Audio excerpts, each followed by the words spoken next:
Weight loss दुनिया का सबसे बड़ा प्रॉब्लम है। वेट लॉस कैसे हो सकता है दिनों में?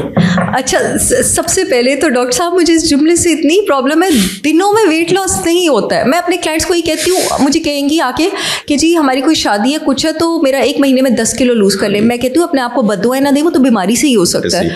मतलब आप अपने आप को बीमार होने की बददुआ क्यों दे रही हैं? ठीक है ना।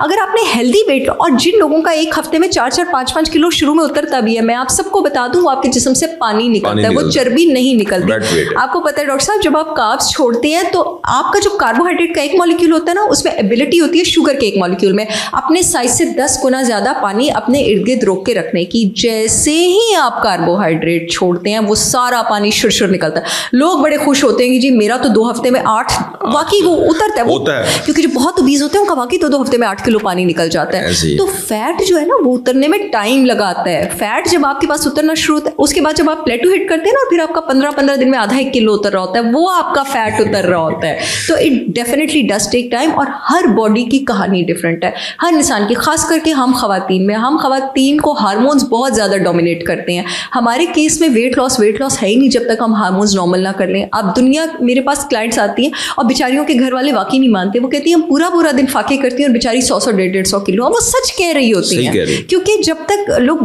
मजाक उड़ाते समझते नहीं है, जब तक आपके हार्मोन्स नॉर्मल नहीं होंगे, आपका थायराइड नॉर्मल नहीं है, एस्ट्रोजन नॉर्मल नहीं है, प्रोलैक्टिन हाई है, प्रोजेस्टेरोन हाई है, उससे जिसमें पानी रोक के रखा हुआ है, आपका वेट कैसे कम होगा?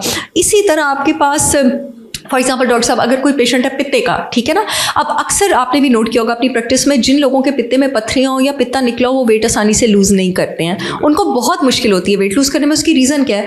पित्ते का काम होता है डाइजेस्टिव फ्लूइड, बाइल को कॉन्सेंट्रेट करना। बाइल का काम होता है आपकी बॉडी में फैट्स को एमल्सिफाई करना, तोड़ना, ठीक है, ताकि वो बॉडी में जगह जगह डिपॉजिट ना, उसको खारिज करना और उसको ठिकाने लगाना। जिन लोगों का पित्ता ठीक काम नहीं करता और जिनको कब्ज होती है, आप मुझसे लिखवा लें, उनके पेट इतने फूले होते हैं। अब इस केस में जब तक मैं पित्ते को ट्रीट नहीं करूंगी, मैं वजन कैसे कम करूंगी? मैं इसे चाह रही थी आप इस टॉपिक पे बात करें, ताकि मैं लोगों को बताऊं कि there is no one diet chart for weight loss.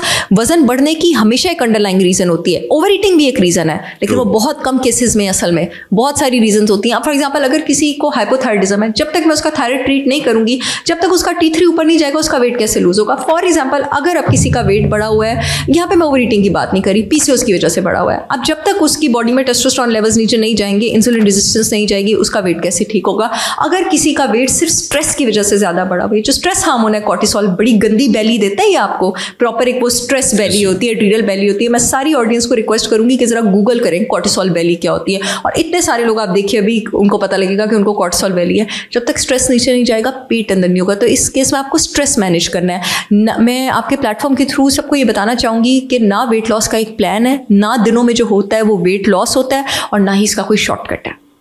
यानी कि ये शॉर्टकट में जो लोग ढूंढना चाह रहे हैं, वो दुनिया में किसी चीज का शॉर्टकट नहीं है। बहुत शुक्रिया मैम, थैंक यू। ओके जी, थैंक यू।